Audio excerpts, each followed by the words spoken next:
আপনাদের সামনে বলতে হবে আর কাজও করতে হবে। বাস 10-15 মিনিট আপনাদের সামনে কিছু বলবো যে আমরা দুনিয়াতে এসেছি, আল্লাহ তাবারাক ওয়া তাআলা মানব করে আমাদেরকে সৃষ্টি করেছেন। এই দুনিয়াতে আল্লাহর জমিনে পৃথিবীতে কোন এমন আমরা আমল করব, কোন এমন কাজ করব যে কাজে আল্লাহ খুশি হয়ে রাজি হয়ে আমাদেরকে জান্নাত দান করবেন। আমরা সবাই আশা করি, ইচ্ছা করি যে আল্লাহ কিয়ামতের দিন আমাদেরকে জান্নাত দিও। এই আশা আছে না নেই? জোরে বলেন, আশা আছে না নেই? আছে। ভাই আমার, আমি নামাজ পড়ি বা নাই পড়ি, রোজা রাখি বা নাই রাখি, আমি হালাল হারাম করি বা নাই করি, আমি শরীয়ত মোতাবেক নিজের জীবনটাকে কাটি কিংবা নাই কাটি, কিন্তু আশা আছে বুকে যে আল্লাহ তুমি আমাকে, বলেন আল্লাহ তুমি আমাকে জান্নাত দিও, এই আশা আছে নাকি? ভাই আমার, তাহলে মাত্র 1-2টা আমলের কথা বলবো যে দুনিয়াতে কোন আমল করতে গেলে আল্লাহ তাবারাক ওয়া তাআলা জান্নাত দেবেন। তবে তার আগে একটা কথা আর বলে দিই, এই যে আজকে আপনি জান্নাত যাবেন, কিয়ামতের দিন আল্লাহর কাছে জান্নাত চাইছেন, দুনিয়াতে যে আল্লাহ জান্নাত দিও, তবে জান্নাতটা জানতে হবে যে জান্নাতটা কি জিনিস, জান্নাত কাকে বলে। জান্নাতের বয়ান আজকে আপনাদের সামনে আমি বলবো না, আল্লাহ বাঁচিয়ে রাখে ইনশাআল্লাহ কোনোদিন এই বিষয় নিয়ে আলোচনা করব। তবে একটুখানি মাত্র 1-2টা হাদিসের কথা বলি যে আল্লাহর নবী বলেছেন, আল্লাহ তাবারাক ওয়া তাআলা বলেছেন, হেরে দুনিয়ার মানুষ, আমি আল্লাহ জান্নাতকে অমনি ভাবে তৈরি করেছি যে জান্নাতটা দেখা দূরের কথা, জান্নাত দেখা দূরের কথা, জান্নাত কেমন আছে কানে শোনা দূরের কথা, মানুষ অন্তরে দিলে অনুভব করতে পারবে না যে আমি জান্নাতটা কেমন করে আল্লাহ তৈরি করেছি। সুবহানাল্লাহ। এবারে আল্লাহ তাবারাক ওয়া তাআলা জান্নাতে তো অরিজিনাল দিবেনই দিবেন, জান্নাতের ভিতরে আল্লাহ ফাও তো দিবেন। কি দিবেন? ফাও। কেমন ফাও দিবেন? আচ্ছা বলেন তো, আজকে যখন আপনি মাছ কিনতে গেলেন, 1 কেজি মাছ কিনলেন ধরেন, এবার আপনি মাছওয়ালাকে বলবেন, এই ভাই একটা ফাও গলা দে, তা আপনাকে ভালো সৃষ্টি মাছটা দিবে না মরা ধরা মাছটা দিবে? ভাই কথা বলে, মরা মাছটা দিবে। আপনি বাগুন লাপলেন 1 কেজি, এ ভাই একটা এতটিয়া বাগুন নিলাম, একটা বাগুন গলা ফাও দাও, তা আপনাকে কানাওয়ালা বাগুনটা দিবে না ভালো বাগুনটা দিবে? জি। এবার আল্লাহর জান্নাতের ফাওটা দেখেন, আল্লাহ রসুল বলেছেন, একটা লোক জান্নাতের ভিতরে বসে থাকবেন, একবারে সোনার চেয়ারে সোনার কুরসিতে জান্নাতের ভিতরে বসে থাকবেন, বসে আছেন আর পিছন থেকে একটা খুব সুন্দর মেয়ে ছেলে, সুন্দর বেটি ছেলে পিছন থেকে জান্নাতীর আসবে, আর আসা পর ওর ঘাড়ে এরকম ভাবে পিছন থেকে ইশারা করবে, বাড়ি দিবে। এবার এত সুন্দর, এবার ওই জান্নাতে লোকটা পিছন দিকে মাথা করবে, চোখ করবে করে, তখন ওকে বলবে মান আনতে, মানে জান্নাতের ভিতরে তো আরবি কথা চলবে, দুনিয়াতে যে কোনো ভাষা গাই কই, কিন্তু জান্নাতের ভিতরে মরার পর আরবি কথা চললো তো চলবে, আর সব সময় আরবি। তো লোকটা জিজ্ঞাসা করবেন, মান আনতে, তুমি কে গো? তা আল্লাহ রসুল বলেছেন, ওই পেটে ছেলেটা বলবেন, আমি হলাম ফাও। কি বলবেন? আমি হলাম ফাও।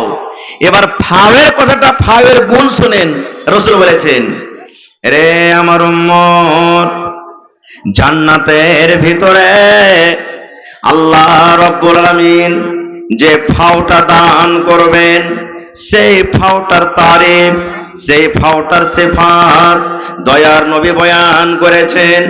এরে আমার উম্মত শুনে নাও, এই যে রাত এখন আছে, রাতের পর সকাল বেলাতে যখন সূর্য আসবে, রাতের অন্ধকারে শেষ হয়ে যাবে, আলো আসতে গেলে অন্ধকার দূর হয়ে যাবে। আল্লাহ নবী বলেছেন, উম্মত, ওই জান্নাতি মেয়ে ছেলে জান্নাতে ফাও যদি দুনিয়ার জমিনে, দুনিয়ার ভিতরে যদি একটু নজর করে দেয়, আল্লাহর নবী বলেছেন, উম্মত রে, এই যে তোমরা সূর্যের আলো দেখো, সূর্যের কিরণ দেখো, ওই জান্নাতে মেয়ে ছেলে যদি একটু দুনিয়াতে নজর করে দেয়, তাহলে দুনিয়ার সূর্য তার সামনে ফিকা হয়ে যাবে।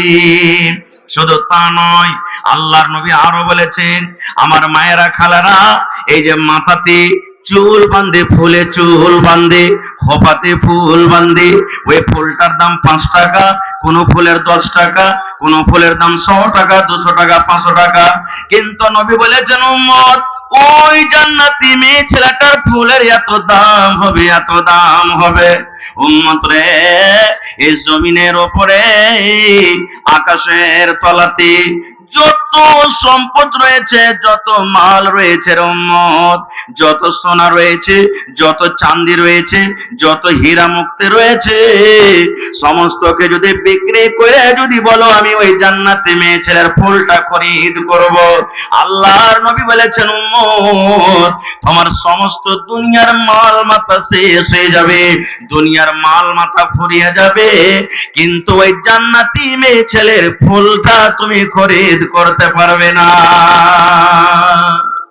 এত দামি হবে। এবার আপনাকে বলি, ফার্মের যদি এত গুণ হয়, তো যেটা অরিজিনাল হবে সেটা কেমন হবে বুঝতে পারছেন তো? ওই জান্নাতে আল্লাহ তাবারক ওয়া তাআলা ঘর বানাবেন, দান করবেন যদি পৃথিবীতে কিছু আমল করে। যেমন প্রথম আমল, আল্লাহর নবী বলেছেন আল্লাহ তাবারক ওয়া তাআলা ওই লোকটাকে জান্নাত দান করবেন, ওই লোকটার জন্য আল্লাহ জান্নাতে ঘর বানাবেন, ওই লোকটার জন্য আল্লাহ তাবারক ওয়া তাআলা জান্নাতের ভিতরে ঘর রেডি করবেন। যে লোকটা দুনিয়াতে আল্লাহর প্রতি ঈমান এনেছেন, আল্লাহর প্রতি ঈমান এনেছেন, আল্লাহকে এক বলে বিশ্বাস করেছেন, এবং সাথে সাথে আল্লাহর নবী বলেছেন আমি নবী, আমি রাসূল, আল্লাহর কাসিদ, আল্লাহর পয়গম্বর, যে শরীয়ত নিয়ে আমি নবী দুনিয়াতে এসেছি, যে শরীয়ত দিয়ে আল্লাহ আমাকে দুনিয়াতে পাঠালেন, যে আল্লাহর হুকুম, আল্লাহর বিধান নিয়ে আমি দুনিয়াতে এসেছি, আমি নবী আমার প্রতি বিশ্বাস করেছে, আমার কথা মেনে জীবনটা কাটবে, আমার কথা মতো দুনিয়াতে চলবে, আল্লাহর নবী বলেছেন উম্মত ওই লোকটার জন্য রব্বুল আলামিন জান্নাতের ভিতরে ঘর বানিয়ে দিবেন। তবে আল্লাহ হলেন এক, এই কথার প্রতি আমাদের বিশ্বাস আছে তো? কথা বলে না, বিশ্বাস আছে না নাই ভাই? আচ্ছা, আপনাদেরকে একটা প্রশ্ন করি, চট করে 1 সেকেন্ডেও জবাব দেবেন। আল্লাহর বাবার নাম কেউ বলতে পারবে এই মজলিসের মধ্যে? পারবেন কেউ বলতে? আরো জোরে বলেন, পারবেন? কেন? এই জন্য আল্লাহর বাবার নাম বলতে পারা যাবে না। আল্লাহর কোনো বাবা নাই, আল্লাহর মা নাই, আল্লাহর দাদা নাই, আল্লাহর নানা নাই, আল্লাহর ছেলে নাই, আল্লাহর মেয়ে নাই। আল্লাহ হলেন এক, আল্লাহ হলেন এক, আল্লাহ হলেন এক। যদি আল্লাহ রব্বুল আলামিনের সাথে অন্য কাউকে আমরা শরীক করে দিই, যদি আমরা দুইটা আল্লাহকে মানি, দুইটা আল্লাহর যদি আমরা পূজা করি, যদি এক আল্লাহর প্রতি আমাদের ঈমান না থাকে, আল্লাহ এক হলেন যদি আল্লাহর প্রতি আমাদের ঈমান বিশ্বাস থাকে, দুনিয়াতে যতই আমরা নেক আমল করি না কেন, আমাদের সমস্ত আমল নষ্ট হয়ে যাবে, বরবাদ হয়ে যাবে, সমস্ত আমল আল্লাহ রাব্বুল আলামিনের দরবারে আমাদের বাতিল হয়ে যাবে। এজন্য আল্লাহ হলেন কয়? এক। এবং রাসূলের কথার প্রতি আমল করতে হবে, বিশ্বাস করতে হবে। কেমন বিশ্বাস করবেন? বাস একটা উদাহরণ দেব আপনাদের সামনে। আনাস বিন মালিক রাদিয়াল্লাহু তাআলা আনহু একজন সাহাবী, ছোট ছেলে, এই ধরেন 12-14 বছরকার ছেলে। আনাস বিন মালিক বলছেন আমি আমার কাঠ বাপের বাড়িতে শরাব পান করেছিলাম, মদ পান করেছিলাম লোকেরাকে। এই যে শরাব, এখন মুসলমানেরা শরাব পান করে, তখন শরাব হারাম হয়নি, শরাবের হুরমত আল্লাহ তাবারক ওয়া তাআলা দেননি, মানুষেরা মদ পান করত, শরাব পান করত। আজকে যেমন আমার আপনার বাড়িতে কুটুম আসতে গেলে নাস্তা দিই, চা দিই, এই মতো ওই জামানাতে শরাবের নাস্তা ধরেন হতো, শরাবটা স্পেশাল খাদ্য ছিল, শরাবটা স্পেশাল শরাব ছিল। আনাস বিন মালিক রাদিয়াল্লাহু তাআলা আনহু বলছেন আমার কাঠ বাপ হলেন আবু তালহা রাদিয়াল্লাহু তাআলা আনহু। কাঠ বাপের বাড়িতে আমি সব লোকেরা, যত পার্টি চলছে একটা, ওই পার্টিকে আমি সবকে গিলাসে ঢেলে ঢেলে মদ দিছি। ইতিমধ্যে আল্লাহ তাবারক ওয়া তাআলা শরাবকে হারাম করে দিলেন। লম্বা ঘটনা আছে, আমি ওদিকে যাব না। শরাব 3 বার হারাম হয়েছে, ওদিকে আমি যাব না। শরাব আল্লাহ হারাম করে দিলেন। এবারে একজন সাহাবী গ্রামে ঢুকে গেলেন, আর ঘুরে ঢুকে যাওয়ার পর এলান করছেন কি, ইন্নাল খামরা কাদ হুররিমাত, ইন্নাল খামরা কাদ হুররিমাত, ইন্নাল খামরা কাদ হুররিমাত। এই বয়ান, এই শব্দ বলছেন আর গ্রাম দিয়ে হেঁটে যাচ্ছেন, এর মানে হলো ও মদিনার লোকেরা, ইন্নাল খামরা কাদ হুররিমাত, আজ থেকে শরাব হারাম হয়ে গেল, আজ থেকে মদ হারাম হয়ে গেল, আজ থেকে তোমরা আর শরাব পান করতে পাবে না, আজ থেকে মদ পান করতে পাবে না। আল্লাহ রাব্বুল আলামিন শরাবকে হারাম করে দিলেন, খবরদার তোমরা মদ পান করিও না, শরাব পান করিও না। আনাস বিন মালিক রাদিয়াল্লাহু তাআলা আনহু বলেন, এই কথাটা শোনার পর আমি রাস্তার দিকে আমি নজর করলাম, কে এরকম ভাবে প্রচার করেন আন করেন। ও দুনিয়ার মানুষরা তোমরা শুনে নাও রে, আল্লাহ রাব্বুল আলামিন আজ থেকে মদকে হারাম করে দিলেন, শরাবকে হারাম করে দিলেন। কে বলেন? এবার আমি দেখলাম ওটা ছিলেন আল্লাহর নবীর একজন সাহাবী, আল্লাহর নবীর একজন বন্ধু, আল্লাহর নবীর একজন সাহাবী। এবার আনাস রাদিয়াল্লাহু তাআলা আনহু বললেন, আমি দৌড়াতে দৌড়াতে দৌড়াতে দৌড়াতে আমার কাঠ বাপ আমি আবু তালহাকে বললাম, ও আল্লাহর বান্দা, আপনার বাড়িতে মদের পার্টি চলছে, আপনার বাড়িতে শরাবের পার্টি চলছে, আপনার বাড়িতে মদের পার্টি চলছে। আল্লাহ রাব্বুল আলামিনের তরফ থেকে মদকে হারাম করে দেওয়া হলো, আল্লাহ রাব্বুল আলামিন আজ থেকে মদকে হারাম করে দিলেন। নবীজির তরফ থেকে এলান কারনেওয়ালা এলান করছেন, ইন্নাল খামরা কাদ হুররিমাত, আজ থেকে তোমরা মদ পান করিও না, মদকে আল্লাহ হারাম করে দিলেন। যেমন কথাটা বলা, ওরে সুবহানাল্লাহ, সাহাবে কেরামের ঈমান দেখেন, সাহাবে কেরামের ঈমান দেখেন। এমনি আল্লাহ রাব্বুল আলামিন ওই সাহাবীদের জন্য কোরআনে কথা বলেননি বন্ধুরে, রাদিয়াল্লাহু আনহুম ওয়া রাযু আনহু, আল্লাহর হুকুম আল্লাহর বিধান পেয়ে সাহাবায়ে কেরাম রাজি হয়েছিলেন এবং আল্লাহ তাবারাক ওয়া তাআলা তাদের আমল দেখে আল্লাহ রাজি হয়েছিলেন। যেমন কথাটা শুনলেন, মদ হারাম হয়ে গেল, যার হাতে ছিল গিলাস, গিলাসটাকে পাক মেরে দিলেন, যে মুখে নিয়েছিল গুলি করে দিলেন। ওরে সুবহানাল্লাহ, শুধু তা নয় রে মুসলমান, যার পেটের ভিতরে চলে গেছিল শরাব, যে শরাব পান করেছিল, এই টুটিতে অঙ্গুলি দিয়ে, এই টুটিতে মুখে লোক দিয়ে দিয়ে এই উল্টি করে করে মদকে পেট থেকে বের করে দিলেন। শুধু তা নয়, যার বাড়িতে কলসিতে ড্রামে জকে, যার বাড়িতে শরাব তৈরি করা ছিল, বড় বড় কুপাতে শরাব তৈরি করা ছিল, এবার ইট দিয়ে, পাথর দিয়ে, লোহা দিয়ে সমস্ত বর্তনকে ভেঙে দেওয়া হলো, আর রাস্তাতে, রোডে, গলিতে সমস্ত শরাব মদকে বহিয়ে দেওয়া হলো। আনাস বিন মালিক বলছেন, ওরে সুবহানাল্লাহ, যেমন বন্যার সময়তে বন্যা আসে, পানের সময়তে যেমন পানি আসে, এই মতো আমি সেদিন দেখলাম কি মদিনার গলিতে গলিতে মনে হয় শরাবের বন্যা চলে এসেছে। এই মতো শরীয়ত শোনা পর, শরীয়ত বিরোধী কাজ করছে, শরীয়ত শোনা পর আল্লাহ রসুলের কথাতে যে লাব্বাইক বলবেন, এর নাম হলো ঈমান, এর নাম হলো বিশ্বাস। এই মতো লোকেদের জন্য আল্লাহ তাবারাক ওয়া তাআলা জান্নাতে ঘর বানাবেন। আর একটু আগে চলেন, আর কি করবে? আল্লাহর নবী বলেছেন, ও আমার উম্মতরা, তোমরা শুনে নাও, যদি কোনো আমার উম্মত, যদি কোনো মা, যদি কোনো খালা, যদি কোনো নানি, যদি কোনো দাদি 24 ঘন্টার ভিতরে এই যে সূরা ইখলাস তেলাওয়াত করেন, এই যে আপনার খুতবার পর আমি পড়লাম, সূরা ইখলাস তেলাওয়াত করেন, কতবার পড়তে হবে? একবার পড়লেন, দুইবার পড়লেন, তিনবার পড়লেন, 5 বার পড়লেন, 10 বার পড়লেন। কোন টাইমে পড়িতে হবে? টাইম কোনো বান্ধা নাই। নামাজ পড়িতে যাচ্ছেন মসজিদে, নামাজ পড়িতে যাচ্ছেন রাস্তাতে, হাঁটতে হাঁটতে পড়বেন।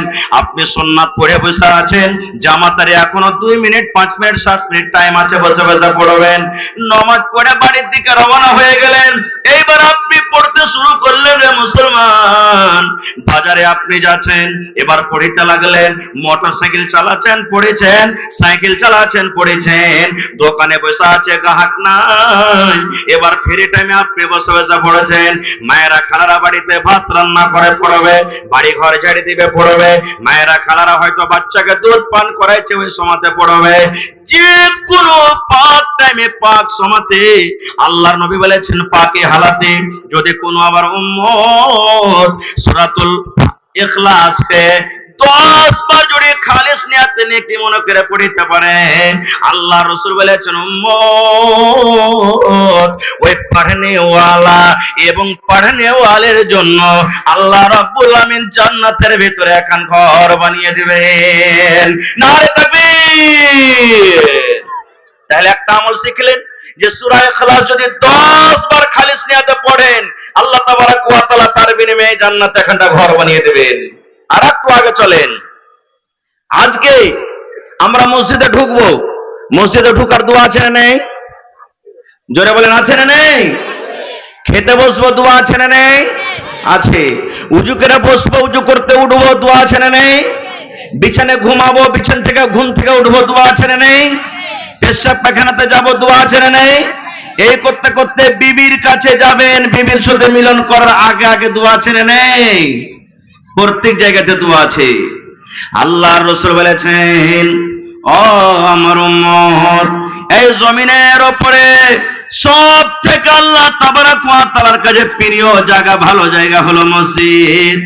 আর জমিনের উপরে আকাশের তলাতে সব থেকে নোংরা জায়গা হলো বাজার। নবী বলেছেন জমিনের উপরে আকাশের তলাতে, আল্লাহর নবী বলেছেন উম্মত সব থেকে হলো নোংরা জায়গা, সব থেকে হলো খারাপ জায়গা আল্লাহর নিকটে হলো বাজার।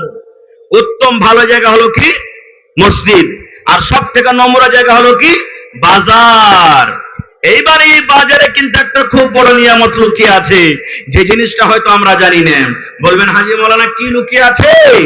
আল্লাহর নবী বলেছেন উম্মত রে, মসজিদ যখন তুমি ঢুকবে, মসজিদে যখন তুমি যাবে, মসজিদে যাওয়ার তোমার দোয়া আছে। পায়খানাতে যাবে, পায়খানাতে যাওয়ার দোয়া আছে। আমার উম্মত বিবির সাথে মিলন করবে, তার দোয়া আছে। এই আমার নতুন কাপড় পরবে, তার দোয়া আছে। দুধ পান করবে, তার দোয়া আছে। ইফতারি করার দোয়া আছে। করে করে করে নবী বলেছেন উম্মত রে, এই জমিনের উপরে সব থেকে নোংরা জায়গা, খারাপ জায়গা হলো বাজার। কিন্তু উম্মত শুনে নাও, যখন তুমি বাজারের ভিতরে ঢুকবে, যখন তুমি চকের ভিতরে ঢুকবে, যখন তুমি তরকারি কিনতে বাজার যাবে, যখন তুমি কাপড় কিনতে বাজার যাবে, যখন তুমি চা খেতে বাজার যাবে, যখন তোমার দরকার হবে বাজারে যাওয়ার, যখন তুমি বাজার আসবে উম্মত, আল্লাহ রাসূল বলেছেন উম্মত বাজারে ঢোকার আগে আগে, এখন বাজারে তুমি ঢুকবে, ঢোকার সময়তে সময়তে যদি একটা দোয়া পড়ে তুমি বাজারে ঢুকতে পারো রে উম্মত, ঢোকার সময়তে যদি একটা তুমি দোয়া পড়তে পারো, আল্লাহ রাসূল বলেছেন উম্মত রে, এই দোয়াটা পড়ার কারণে চারখানা লাভ তোমার রয়েছে। আল্লাহ রাসূল বলেছেন প্রথম লাভ, প্রথম ফজিলত হলো তোমার জীবনে যত ছোট ছোট গুনাহ হয়েছে, তোমার জীবনে যত সাগীরা গুনাহ হয়েছে, এই দোয়াটা পড়ার কারণে 10 লক্ষ সাগীরা গুনাহকে আল্লাহ রাব্বুল আলামিন maaf করে দিবেন, এবং 10 লক্ষ আল্লাহ রাব্বুল আলামিন আপনাকে নেকি দান করবেন, এবং 10 লক্ষ দরজাকে আল্লাহ রাব্বুল আলামিন মার্তাবাকে আপনার উঁচা করে দিবেন। ওয়া ফি রাওয়ায়াতিন, অন্য একটা রাওয়ায়াত আছে, এই দোয়াটা পড়ার কারণে রাব্বুল আলামিন বন্ধুরে জান্নাতের ভিতরে আপনার জন্য একখান ঘর বানিয়ে দিবেন। তাহলে বাজারে ঢুকবেন, বাজারে ঢুকতে গেলে চারখানা লাভ আছে। কি? দোয়াটা কিন্তু পড়তে হবে, তাহলে লাভ পাবেন। 1 নম্বর, 10 লক্ষ ছোট গুনাহ মাফ, 10 লক্ষ নেকি আল্লাহ দান করবেন, 10 লক্ষ মার্তাবাকে আল্লাহ উঁচা করে দিবেন, এবং আপনার জন্য জান্নাতের ভিতরে একখানা ঘর বনে যাবে। বলবেন মাওলানা দোয়াটা কি?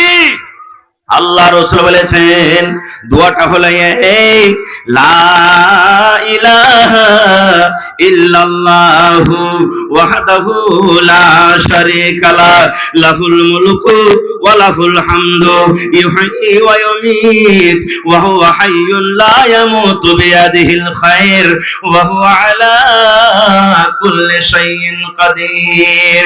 এটা বাজারে ঢোকার দোয়া, এটা বাজারে যাওয়ার দোয়া। বাজারের ভিতরে যখন ঢুকবেন তার আগে এই দোয়াটা আপনাকে পড়তে হবে, লা ইলাহা ইল্লাল্লাহু ওয়াহদাহু লা শারীকা লা, লাহুল মুলকু ওয়া লাহুল হামদু ইহয়ী ওয়া ইউমীত ওয়া হুয়া হাইয়্যুন লা ইয়ামুতু বিয়াদিহিল খায়র ওয়া হুয়া আলা কুল্লি শাইইন কাদির। নবী বলেছেন, উম্মত যদি বাজারে ঢোকার টাইমে এই দোয়া পড়ে তুমি ঢুকতে পারো, আল্লাহ রাব্বুল আমিন তোমার জন্য জান্নাতের ভিতরে এখন ঘর বানিয়ে দিবেন। একটা আমল শিখে নিলেন, আর কি করতে গেলে আল্লাহ রাব্বুল আলামিন জান্নাতে ঘর বানাবেন। আর একটা হাদিস শুনেন, আমার উলামায়ে কেরাম বসে আছেন, জিজ্ঞাসা করবেন। আল্লাহর নবী আজ থেকে 1400-1450 বছর আগে এলান করে দিয়েছেন, ও আমার উম্মতরা তোমরা শুনে নাও, মান বানা লিল্লাহি মসজিদান বানাল্লাহু লাহু বাইতান ফিল জান্নাহ। আল্লাহর নবী বলেছেন, উম্মত যে আল্লাহর বান্দা এবং বান্দি জমিনের উপরে আল্লাহর ইবাদত খানা তৈরি করবেন, আল্লাহর ঘর বানাবেন, মসজিদ তৈরি করবে, মসজিদ বানাবে আল্লাহকে সন্তুষ্ট করার জন্য, আল্লাহকে রাজি করার জন্য, আল্লাহর নৈকট্য লাভ করার জন্য, যে লোকেরা আল্লাহর ঘর মসজিদ বানাবে, আল্লাহর নবী বলেছেন, উম্মত রে, বানাল্লাহু লাহু বাইতান ফিল জান্নাহ, আল্লাহ তাবারাক ওয়া তাআলা তার জন্য জান্নাতের ভিতরে এখন ঘর বানিয়ে দিবেন। নারে তাকবীর। রাসূল কি বলেছেন? দুনিয়াতে মসজিদ বানাবে, আল্লাহ তাবারাক ওয়া তাআলা তার জন্য জান্নাতে এখন ঘর বানিয়ে দিবেন। এবার আপনারা বলবেন, হাজী মোল্লা মসজিদে ধরেন যে মোটামুটি 1 কারোর টাকার উপর খরচা হয়েছে, আমার মনে হয় 1 কারোর প্লাস আছে, যেরকম সুন্দর করে মসজিদ বানা হয়েছে আলহামদুলিল্লাহ। বলবেন, হাজী মাওলানা 1 কারোর টাকা, আমি গরিব মানুষ, এত টাকা তো আল্লাহ আমাকে দেয়নি, কেমন করে এত টাকা দান করব? এত টাকা না দিতে পারতে গেলে তো হয়তো আমার জন্য আল্লাহ জান্নাতে ঘর বানাবে না। নবীর আরেকটা হাদিস শুনেন, আল্লাহর নবী বলেছেন, উম্মত যদি পাখির সমান এখানটা তোমরা মসজিদ তৈরি করতে পারো, পাখির যে বাসা হয়, পাখির যে ঘর হয়, পাখির ঘরের সমান যদি তুমি মসজিদ তৈরি করতে পারো, পাখির বাসার সমান যদি ঘর আল্লাহর তৈরি করতে পারো, আল্লাহ রাব্বুল আমিন তার বদলাতে তোমার জন্য জান্নাতের ভিতরে এখন ঘর বানিয়ে দিবেন। পাখির যে বাসা আছে, বলবেন কেমন কথা যে মাওলানা, পাখির বাসা তো অল্প ছোট্ট বাসা হয়, পাখির বাসার সমান ঘর বানাতে গেলেও আল্লাহ জান্নাতে ঘর বানাবেন, এটা ফের কেমন কথা? আর একটা হাদিস শুনেন, মসজিদে নববীর সামনে একটু জায়গা ফাঁকা রয়েছে, মসজিদে নববীর সামনে একটু জায়গা খালি রয়েছে, ওই মসজিদে নববীর সামনে একটু ফাঁকা জায়গা আছে। আল্লাহর নবী সাহাবীরাকে একদিন এলান করে দিলেন, ও আমার সাহাবীর দলেরা তোমরা শুনে নাও, এইটা হলো আমার মসজিদ, মসজিদে নববী। এই মসজিদের পাঞ্জরে, মসজিদের সাইডে একটা জমিন আছে, যদি কোনো আল্লাহর বান্দা এই জমিনটা কিনে যদি মসজিদে তোমরা লাগিয়ে দিতে পারো, এই ফাঁকা জায়গাটা কিনে যদি মসজিদে সাজাইতে পারো, এই ফাঁকা জমিনটা কিনে যদি মসজিদে লাগাইতে পারো, আল্লাহ রাব্বুল আমিন তার বিনিময়ে জান্নাতের ভিতরে এখন ঘর বানিয়ে দিবেন। হযরত উসমান গনি রাদিয়াল্লাহু তাআলা আনহু তার হয়ে গেলেন, ইয়া রাসূলুল্লাহ, আল্লাহর নবী গো, আমি উসমান, এই জমিনটাতে যত টাকা লাগবে, যত পয়সা লাগবে, যত আমাকে টাকা লাগুক না কেন নবী গো, আমি এই জমিনটা কিনে আমি আল্লাহর ঘর মসজিদ আমি লাগিয়ে দেব। নবীজি অফার দিয়ে দিলেন, উসমান যদি তুমি এই মসজিদে এই জমিনটা কিনে তুমি লাগিয়ে দিতে পারো, আল্লাহ রাব্বুল আমিন তোমার জন্য জান্নাতের ভেতরে এখন ঘর বানিয়ে দেবে। তাহলে এই দুটো হাদিসে কি বুঝতে পারলাম? 1 নম্বর, যদি বাসা, পাখির বাসার সমান যদি আপনি আল্লাহর ঘর তৈরি করেন, আল্লাহ আপনার জন্য জান্নাতে ঘর বানাবেন। মুহাদ্দিসিনে কিরাম এই হাদিসটার দুটা মতলব বয়ান করেছেন। এক নম্বর, যে মসজিদ যতই ছোট হোক, যদি আপনার নিয়াত সাফ থাকে, যদি আল্লাহকে খুশি করার জন্য শক্তি হিসাবে আল্লাহ আপনাকে এতখানি টাকা দিয়েছে যে কেউ দান দেনেওয়ালা নেই, আপনি একাই ওই মসজিদের ঘর যে তৈরি করছেন, আল্লাহর ঘর তৈরি করছেন, আপনার টাকাতে ওই পাখির বাসার সমানই ঘর তৈরি হবে, তবে আল্লাহ তাবারাক ওয়া তাআলা আপনার জন্য জান্নাতে ঘর বানাবেন। একটা মতলব হলো। দুই মতলব, আজকে আপনার মসজিদে বোনা আছে, ধরেন মসজিদে 50 লাখ খরচ হয়ে গেল, মসজিদে 1 কোটি টাকা খরচ হয়ে গেল। এই মসজিদে আপনি 5,000 দিলেন, আপনি 10,000 দিলেন, আপনি 1 কুইন্টাল রড দিয়ে দিলেন, আপনি 50,000 টাকা দিলেন।